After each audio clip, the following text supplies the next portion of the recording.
Hello दोस्तों, this is Prem सुरानी coming up next round of news simplified. यहाँ पे हम कोई भी न्यूज़ लेते हैं और आपको बहुत ही सिंप्लीफाइड मैनर में उसको समझाते हैं। तो आज के हम इस वीडियो में बात करने वाले हैं अब्राहम अकॉर्ड की। ये अकॉर्ड जो है इजराइल और अरब के लंबे टाइम से जो चल रहा था स्ट्रगल इनके बीच में, उसके ऊपर एक तरह से आप सोच सकते हो कि विराम है। इसके साथ ही साथ अरब और इजराइल की जो दोस्ती है उसमें ये एक नई कड़ी है, और इस कड़ी में सबसे ज्यादा जो इंपॉर्टेंट रोल प्ले किया था वो किया था अमेरिकन प्रेसिडेंट डोनाल्ड ट्रंप ने। तो किस तरह से ये वाली अकॉर्ड से सारे डायमेंशंस बदल सकते हैं सऊदी अरब के आसपास के रीजन में, गल्फ रीजन में, और साथ ही साथ इंडिया के लिए क्या इंप्लीकेशंस हो सकते हैं इस अकॉर्ड के, ये हम इस वीडियो में बात करने वाले हैं। सबसे पहले हम बात करेंगे कि बैकग्राउंड क्या है इजराइल अरब का, थोड़ा सा हम वॉर के बारे में बात करेंगे। इसके बाद हम बात करेंगे कि ये पीस डील जो साइन हुई है उसके क्या मायने हो सकते हैं इस पर्टिकुलर रीजन में, वेस्ट एशियन रीजन में। इसके बाद हम देखेंगे इंप्लीकेशन, खास करके इंडिया को कैसे यहाँ पे बैलेंस बनाए रखना है, क्योंकि उसके रिलेशन इजराइल के साथ भी बहुत अच्छे हैं, वेस्ट एशियन कंट्रीज के साथ भी बहुत अच्छे हैं। तो इंडिया के लिए कैसे ये जो नए डायमेंशंस हैं वो चैलेंजिंग भी हो सकते हैं या फिर कितने उनके लिए, इंडिया के लिए कारगर साबित होंगे, वो भी बात करेंगे। सबसे पहले हम शुरुआत करते हैं एक क्वेश्चन के साथ, और ये क्वेश्चन आपको आंसर करना है। क्वेश्चन है कि जो स्ट्रेट पर्शियन गल्फ और गल्फ ऑफ ओमन को कनेक्ट करती है वो कौन सी स्ट्रेट है। आपके आंसर है, ऑप्शन है straight of Malacca, straight of कर्च, straight of Hormuz या फिर स्ट्रेट ऑफ बॉस्फोरस। आप बता सकते हैं ये कमेंट में। वीडियो के एंड में मैं इसका आंसर आपको बताने वाला हूं with the help of ma'am. अब हम बात करते हैं थोड़ा सा बैकग्राउंड की। तो इजराइल में जो पॉपुलेशन रहती है दैट इज ज्यू पॉपुलेशन। यूरोप में पहले बहुत ज्यादा मात्रा में रहते थे ये लोग, तो उनका वहां पे हॉलोकास्ट स्टार्ट होता है और उनकी जो परसिक्यूशन होता है उसके चलते ये लोग एक सेफ हेवन ढूंढते हैं, और इनको अपना सेफ हेवन दिखता है इजराइल। तो इजराइल जो है तब यहाँ पे धीरे धीरे छोटे छोटे सेटलमेंट्स थे ज्यूज के, और यहाँ पे जो पैलेस्टीनियन अरब मुस्लिम्स थे ये काफी ज्यादा रहते थे। लेकिन इजराइल जो है धीरे धीरे विस्तार करता जाता है, और यहाँ पे कॉन्फ्लिक्ट बढ़ते हैं बिटवीन इजराइल एंड ये जो पैलेस्टीन है इसके बीच में। धीरे धीरे ये जो टर्फ है ये पूरा अरब और इजराइल के बीच में वॉर के रूप में बदल जाता है, और इसमें इजराइल जो है अरब की काफी सारी कंट्रीज को एक साथ वॉर में डिफीट करता है। मतलब उनको सबकी ना सिर्फ टेरिटरी कैप्चर करता है बल्कि उनको हरा के वापस भेजता है। तो इस जो ये स्ट्रगल हुआ था, खास करके अरब और इजराइल का स्ट्रगल, इसमें हम ज्यादा अभी ड्वेल नहीं करते क्योंकि हमें अब्राहम अकॉर्ड समझनी है, लेकिन छोटा सा समझ लेते हैं। तो यहां देखिए जो इजराइल है इसने इसी यहां पे एक वॉर होता है 1967 में, जो अरब इजराइल वॉर था। इसमें गाजा स्ट्रिप भी उन्होंने छीन ली, इजराइल ने छीन ली, काफी सारे हिस्से वेस्टर्न बैंक के ये वाले भी छीन लिए, और काफी ज्यादा हिस्सा पैलेस्टाइन का कब्जा कर लिया। इसके साथ साथ इजिप्ट का यहाँ पे काफी सारा भूभाग जो सिनाई पेनिनसुला है वो पूरी तरह से इजराइल ने छीन लिया। इसके साथ ही यहाँ पे जो गोलन हाई है ये भी कैप्चर कर लिया गया, जॉर्डन की भी काफी सारी टेरिटरी कैप्चर कर ली गई। तो अब जो है अरब देश जो थे उनको, कुछ देशों को समझ में आने लगा कि भाई इजराइल से जो है थोड़ा सा हमें दूरी बना के रखनी पड़ेगी, नहीं तो इजराइल फ्यूचर में हमारे लिए खतरा हो सकता है, तो क्यों ना इसके साथ डील की जाए।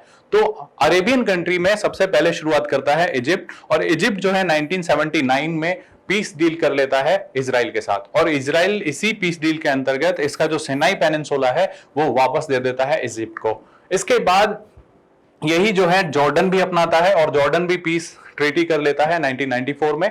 इसके बाद जो अरब है इनका कंटिन्यूअसली इजराइल के साथ जो है दूरी बढ़ती हुई ही दिखी, क्योंकि वो पैलेस्टाइन का इशू हमेशा से गर्माता रहा। इसी के चलते अरब और इजराइल के बीच में हमेशा से दूरी बनी रही। लेकिन अभी ये जो दूरी है थोड़ी थोड़ी सी पाटनी शुरू कर दी है अगर हम देखेंगे इस अकॉर्ड के बाद। तो इस अकॉर्ड में ऐसा क्या खास था, तो सबसे पहले देखते हैं कि ये अकॉर्ड जो थी अब्राहम अकॉर्ड जिसे कहा गया है, ये दिखाती है कि अरब और इजराइल जो है अब इनके बीच में हो सकता है चीजें सही हों, और इसके पीछे सबसे बड़ा मास्टरमाइंड मैंने आपको बताया वो थे डोनाल्ड ट्रंप। तो डोनाल्ड ट्रंप ने जब ये डील कराई तो उसमें जो डील को लीड किया है वो किया है यूएई ने, जबकि इसमें बहरीन भी शामिल था। तो इस तरह से ये जो रीजन आप देखेंगे मैप से थोड़ा हम समझने की कोशिश करते हैं, ये यूएई और ये बहरीन, इन दोनों ने इजराइल के साथ पीस ट्रीटी साइन की है, अपने एयरपोर्ट इनके लिए खोल दिए हैं। इजराइल और इनके बीच में अब फ्लाइट स्टार्ट हो सकेंगी, यहां से बिजनेस इन्वेस्टमेंट चालू हो सकेंगे दोनों में। और सबसे इंपॉर्टेंट जो इजराइल में एक मॉस्क है that is Al Aqsa mosque, आपने सुना होगा अल अक्सा मॉस्क, ये थर्ड सबसे पायस प्लेस माना जाता है, रिलीजियस प्लेस माना जाता है after Mecca and Medina for the Muslims. तो ये वाला थर्ड इंपॉर्टेंट प्लेस भी अब यहाँ के जो मुस्लिम्स हैं वो वहां पे जा सकेंगे। तो ये काफी सारे यहाँ पे इंपॉर्टेंट डेवलपमेंट हुए हैं। लेकिन यहाँ पे एक चीज समझनी होगी, ये सब ऐसा हो क्यों रहा है? क्योंकि यहाँ पे आपको समझना होगा ईरान को। ईरान में जो मुस्लिम्स हैं वो है शिया डोमिनेटेड कम्युनिटी, शियाज हैं, जबकि ये जो अरब है पूरा, यहाँ पे सुन्नी मुसलमान ज्यादा हैं। तो शिया एंड सुन्नी के बीच में ईरान और यूएई या फिर सऊदी अरब के बीच में कंटिन्यूअसली स्ट्रगल चलता रहता है। ईरान चाहे वो अपनी इराक में प्रेजेंस दिखाता रहे, चाहे वो सीरिया में दिखाता रहे, और यहां तक कि यमन में भी शिया जो है उनका विद्रोह जो हुआ था उसमें ईरान की सपोर्ट थी। तो एक तरह से ईरान जो है उसका इन्फ्लुएंस कम करने के लिए ये जो रीजन्स हैं, यूएई, सऊदी अरबिया, बहरीन, इन लोगों को जो रास्ता दिखता था पहले वो था अमेरिका। लेकिन अभी अमेरिका ने सोचा कि यहां पे इजराइल की भी एंट्री करानी चाहिए, तो अब पिक्चर में आ चुका है इजराइल भी। और इजराइल और ईरान के बीच में हमेशा से रिलेशन खराब रहे हैं, कभी भी अच्छे नहीं रहे हैं। तो इस तरह से कुल मिला के इस पीस डील का जो सबसे बड़ा इंपैक्ट आने वाला है वो आने वाला है ईरान के ऊपर। ईरान का इन्फ्लुएंस कम करना है ये डील, ये भी काफी हद तक तय करेगी। अब बात करते हैं, ये तो हमने समझा इस रीजन में क्या होने वाला है। बहुत सारे हमने देखा कि इन्वेस्टमेंट खुल जाएंगे, फ्लाइट्स चलने लगेंगी, इजराइल के साथ न्यू नॉर्मल्स जो हैं वो चालू हो जाएंगे। यूएई और बहरीन ने एक्सेप्ट कर लिया है, हालांकि सऊदी अरेबिया ने अभी तक एक्सेप्ट नहीं किया है इजराइल के साथ किसी भी तरह का रिलेशन, क्योंकि वो पैलेस्टाइन का जो इशू है उसके चलते हुए दूरी बना के रखे हुए हैं। लेकिन ये इतना ज्यादा विरोध में भी नहीं है, ये भी आपको समझना होगा, because of the American factor, है ना। अमेरिका की हेल्प से ये दोनों, सऊदी अरेबिया भी है वो काफी शांत हो गया है, और इजराइल से इसका भी कोई ज्यादा टकराव नहीं है, सीधा टकराव नहीं है। तो इस तरह से इजराइल की एक्सेप्टेंस बढ़ रही है, नंबर 1। नंबर 2, हमने समझा ईरान को कंट्रोल करना है, दैट इज द पॉइंट। अब हम बात करते हैं कि इंडिया के ऊपर क्या इंप्लीकेशन होने वाला है।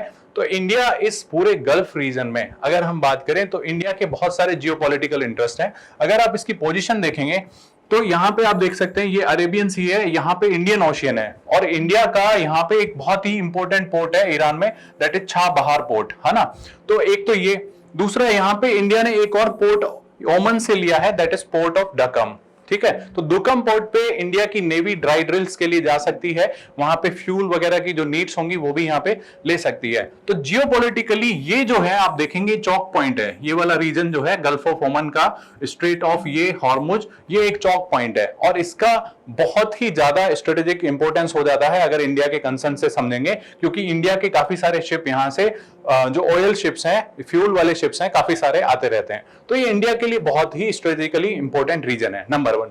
नंबर 2, इंडिया की जो एनर्जी नीड्स है, 2/3 ऑफ द जो बिजनेस होता है इंडिया का, जो इंपोर्ट होता है ऑयल का, वो इसी रीजन से होता है। तो that becomes a very important point. इसके बाद अगर हम बात करें, इस रीजन में इंडिया का बहुत ज्यादा डायस्पोरा रहता है, और ये अराउंड $50 बिलियन हर साल इंडिया में भेजते हैं एज ए रेमिटेंस। और इंडिया रेमिटेंस के मामले में आपको पता ही होगा कि पहले स्थान पे है दुनिया भर में, तो काफी बड़ा हिस्सा इस रीजन से इंडिया के पास आता है हर साल।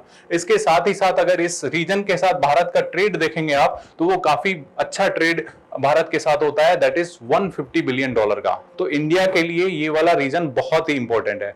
और इंडिया के लिए ये डील कितना मायने रखती है वो आप समझ सकते हैं कि इंडिया के ना सिर्फ इजराइल से रिलेशन बहुत अच्छे हैं, बल्कि इंडिया के रिलेशंस यूएई हो चाहे बहरीन हो, पूरे वेस्ट एशिया से बहुत ही अच्छे रहे हैं। तो इंडिया के लिए एक तरह से तो ये फायदे वाला है, क्योंकि अब इजराइल के साथ तो संबंध अच्छे थे ही, अब इजराइल के चक्कर में उसको थोड़ा सा डिस्टेंस मेंटेन करके रखना पड़ता था, जो है अपने सऊदी अरेबिया और इन देशों को नाराज नहीं करना होता था। लेकिन अभी तो इजराइल यूएई सेम प्लेटफॉर्म पे आ चुके हैं, तो इंडिया के लिए ये बहुत ही बड़ा फायदे वाला सौदा हो सकता है। लेकिन यहाँ पे आप ईरान को मत भूलिए, क्योंकि इंडिया का जो वेस्ट कंस्ट्रक्शन पॉलिसी है, वेस्ट एशिया को कंस्ट्रक्ट करना है, उसमें ईरान सबसे बड़ा रोल प्ले करेगा। आपने अभी देखा कि ईरान का हमने एक पोर्ट जो है वहां पे बनाया है, चाबहार पोर्ट, जिसके थ्रू हम ना सिर्फ अफगानिस्तान को कनेक्ट करते हैं, बल्कि हम जो है सेंट्रल एशिया को भी कनेक्ट करने की सोच रहे हैं। तो ईरान जो है इंडिया के लिए बहुत इंपॉर्टेंट हो जाता है स्ट्रेटेजिकली। तो ईरान को इंडिया नाराज नहीं कर सकता, ये भी हमें समझ में आ गया।